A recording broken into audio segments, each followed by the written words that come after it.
fear, and I use fear loosely, what do you think the fear is citywide if enough youth hear that message, if enough adults believe in self-reliance and eventually get on their feet? I think that it's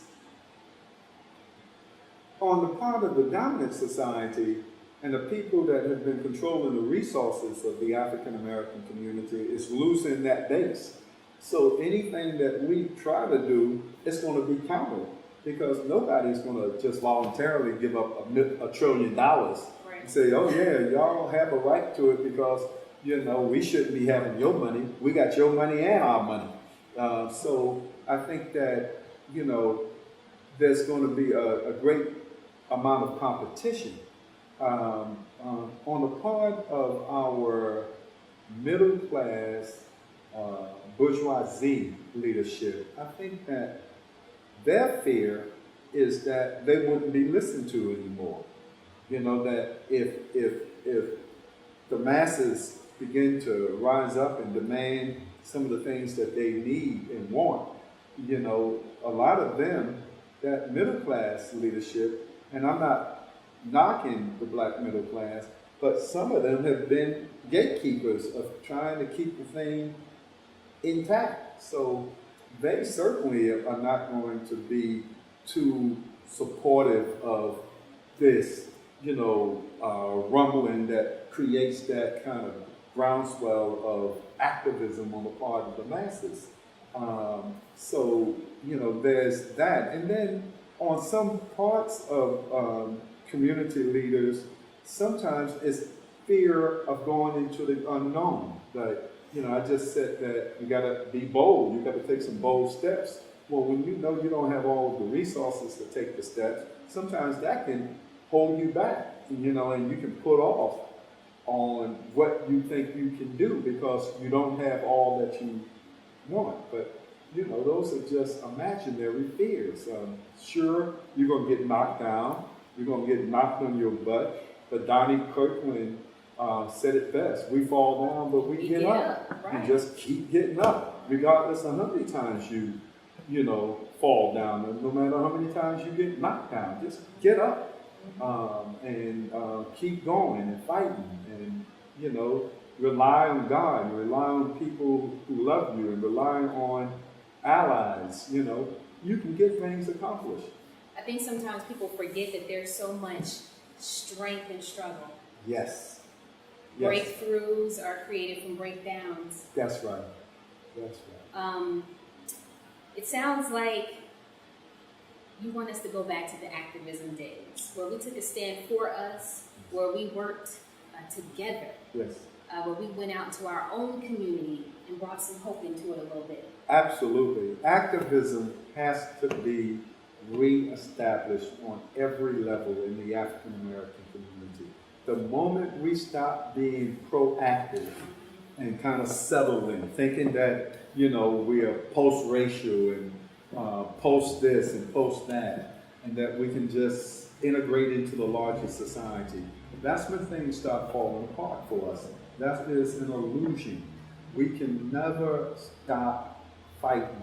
We can never stop being proactive about wanting the fullness of our humanity. We cannot take a abridged version of being human. We got to be all human, so that all of your faculties are working in sync, that expresses every human emotion that you have. Technology, business, education, art, creativity, all has to be a part of that. And you have to be grounded in your people. See, we've been brought into this mindset that if we sound like we're too black, it's not politically correct. Well, it's actually politically incorrect not to be too black. And we got to get that message out. We cannot be so swayed by the conversation and the rhetoric of the dominant society that we start buying it lock, stock, and barrel, because that conversation is not our conversation. That's their conversation.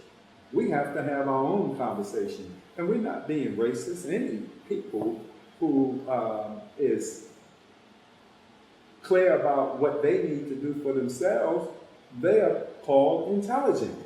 You know, so we can't let somebody put us in some straitjacket that if we don't do it this way, then all of a sudden we are doing it all wrong and it's counterproductive and it's not diverse and all of those buzzwords that they have that dilute what you're trying to do for specific populations. Wow. I'm just ingesting and processing all that you're saying because, quite honestly, this is the first time I've heard such realness, quote unquote, in an interview in a long time. Yeah. A lot of people are afraid to speak in the manner in which you're speaking and say certain words that you so freely let escape your mouth. Sure, absolutely. We've been put into a little trick bag over the last 20 years. And the more we go for that trick bag, the more the trick bag will continue to enslave us, mental and intellectual enslavement. Black Americans, African Americans have to be free to think and to speak from their interests and to speak from their experience. There's nothing wrong with that. That's a human quality. That's not no racial quality. We are for the promotion of human development. All racial groups fit into human development, but you're speaking from it from your own experience. And we need to know that our experience is just as valid as anybody else's experience. I was looking around your office when I first got here, and now that we're talking about experience, you have experience there and there and there and there and there. I do want you to speak to some of the pieces of your experience and why you chose to keep them in your office, almost as reminders of where you've been. Well, this piece right here is is a Zulu warrior. So I certainly wanted just some energy from this warrior here, because it is a struggle, like you mentioned earlier.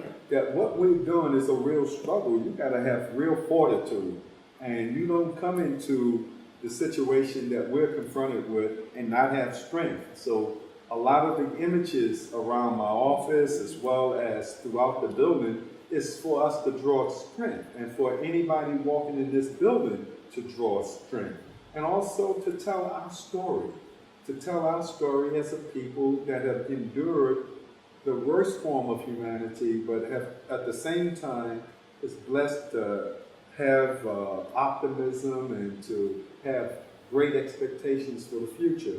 So all of these images in my office, as well as the surrounding, is to recapture some aspect of our history, some aspect of our hopes, our joys, our pains, our sorrows, and to mesh all of that into one image of a story of a people who have been able to surmount all of the difficulties that have been put before us.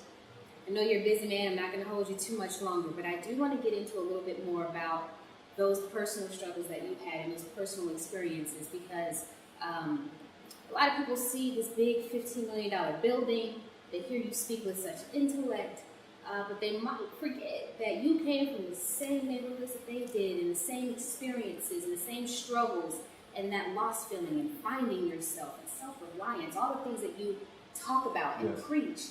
I don't want that to be lost in your success. Well, that's the whole thing about everything that we do. We are the people that we serve. There is no difference between the people that we serve and who we are.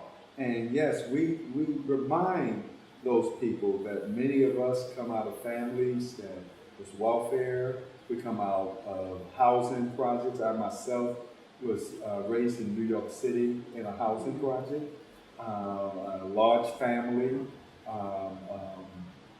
have seen people get caught up in drugs, and have seen some of my friends get murdered or go to jail, and all the other kinds of things. And if you talk to almost any African American, they got somebody in their family in jail. There's almost 1.5 million African Americans in jail or in some form of the penal institution. We know of families, we know of members of our family who have dropped out of high school, who have had children at an early age. So our collective experience is the experience that we're talking from. And so we're no different.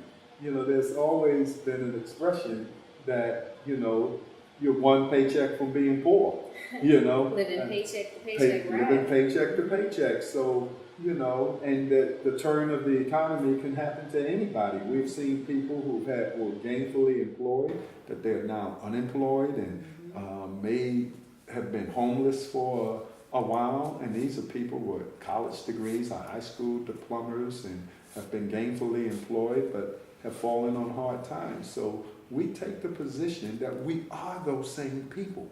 These are not customers or clients. These are ourselves. These are our brothers and sisters, regardless if they may even be of another ethnic group. We know that experience. So we relate that experience as if it's our personal experience. We don't take the traditional institutional approach, oh, I come to help you, to save you. No, that's a lot of garbage. That's played out. When people see that, they know you perpetrating. They know you jiving. You ain't for real when you come with that attitude, because that's a fake, artificial class reality. So we break down all of those class, artificial structures and get down to the real nitty-gritty of the person. Nitty-gritty, and that's the key to making it work. That's right. You stay a human, you teach from the human experience. Yes, absolutely. Incredible. I guess my last question would be, since you said there's so much emphasis on youth, what is your message to youth when you're out and about? And I'm not talking when you're out, working. When you just come across somebody at the grocery store, or you see somebody that might need a word or two right now, Let me tell you, my message to all youth is that, first of all, as an African American, you are one of the most powerful human beings on the face of the planet Earth. As an African American, nobody in the world knows the word nigger. It does not exist. It's an American invention. When you go in the world, people look up to you. One, because you are American, and two, you're an African American. And they think all kinds of high things about you. They think that you're the inventor of style, and that you're creative, and you have overcome great obstacles, and now one of your members is the President of the United States. So I tell them that they have the potential to be anything. I tell some of those who have dropped out of school, there's so many African Americans who had also dropped out of school and went on to get a GED and got into a community college, finished community college, did their bachelor degree, master's degree, and PhD, and now is professor this and entrepreneur that, and all kinds of incredible things. I talk about people who've gone to prison. That Malcolm X is the best example of somebody that had only an eighth grade education, was a criminal, was able to turn and reform his life around through the teachings of the Honorable Elijah Muhammad, and that he became a world-renowned leader, intellectually brilliant, able to debate the scholars of Ivy League schools and world leaders. And so your potentiality is as great in an inner city community with a parent that may have been on drugs or may have been in prison. Your potentiality of greatness is there. Tap into that potential and just watch what happens in your evolution. I feel empowered right now myself. Wow. I thank you so much for your time, for your wisdom, for your insight. Insight to insight, thanks you. I understand that you're not just trying to keep better family life in the walls of St. Louis. You're reaching globally at this point. We want to go global. We want to first go national. We have an organization that has sprung up in New Orleans. We have an organization in New York City, and we're trying to strengthen those two organizations and then use that as a template to go into cities all around the country, and then eventually to spread to the entire world. Because one of the things that we know in this world, regardless of what race you might be, what class you might be, everybody wants a better family life.